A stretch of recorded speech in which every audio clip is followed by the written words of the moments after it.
Umunyeshengero Anita Mugisha ukwabura bakazo kubetara y'ubusinje mu makagabo n'ubwabira rya hamukoro go kutasi abashije abantu mu kibina cha Fathers Union ecekanisa yakashozo muri Nyabubare Bushenyi.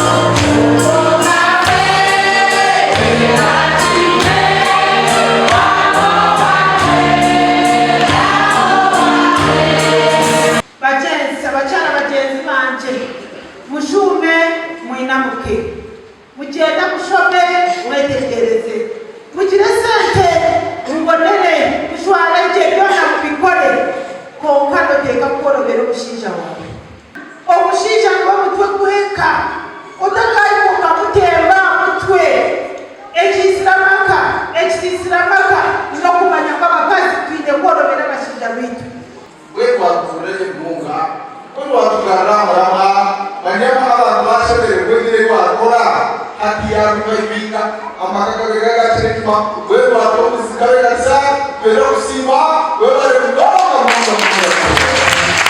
abashije bana nibo batahibwa mu kigombe cha Fathers Union. Tutayize ba members 5 bana kandi nirizo twatashye ba members bana bwenu babera 58.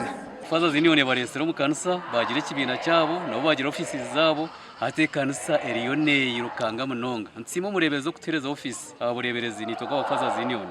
kuko urgawa ku office ya Fathers Union mu Fathers Union kandi ubwo musinje gwe kanisa kandi icyo nk'abashara nkengire ya hati kuyatuburwa mwe n'amazima gargo twaza kuteka mama nukureba mutwakora umurimo gwitu twatuhaburwa kandi ko kutosire twaburwa kuguma ntoroba rero abashije bitu bakatukunda berekana se kabunda kugenda umisho. Umugandi umunyeshengero kazuwambara City Rita atkwasa bwahika na shabango habeho ubusinja hagati y'abashwerine nibasima abukwaterera maka amakerezi yabona binji gana akacenda harigana akubwa bashinja hadi mukore gukurugura kuko zarari yakasukaga kumterwa abashinja tubasigire nyuma mwesigire nyuma abakazi bakwatanisa natu twatanisa tubana tunimwe nibashaba mukore ki mukwatarise abashiza bandinja tuba Yosefu bagire nango mutonganya tokumoze yakoze kubarunda nangwa nubire kabutamunazo y'abarunda ngo ngabagira bata barakurugaye kuko tubona umukono gwa MP niza kurihe webaye icyo kitime aba bakazi no bareba kandi kurabahanirwa tatire mwaka atiwe zakerezia uko mshija narabaho kugupa kushira ino waraye batumwe tucambwe kusanga honarebo numustamana we nabayezo bwirowe nabasomesa mu kitero mu ngaro munone Honorable Rita atkwasa abagambire ubwabira zindukira bicereza bekereza ya St Joseph Karugangama Katete Catholic Parish Mbarach Diocese umushinga gwa siminti yo kombeka ebarirwe mu mitwaro 50. chairman webare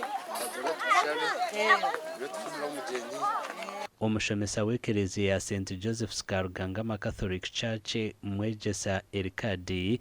asimira umunyeshengero ahabwe kigambo cyo kubagarrayo na n'umugando gwazindukire kereziya kona rebo ikusima gongano gwaturinde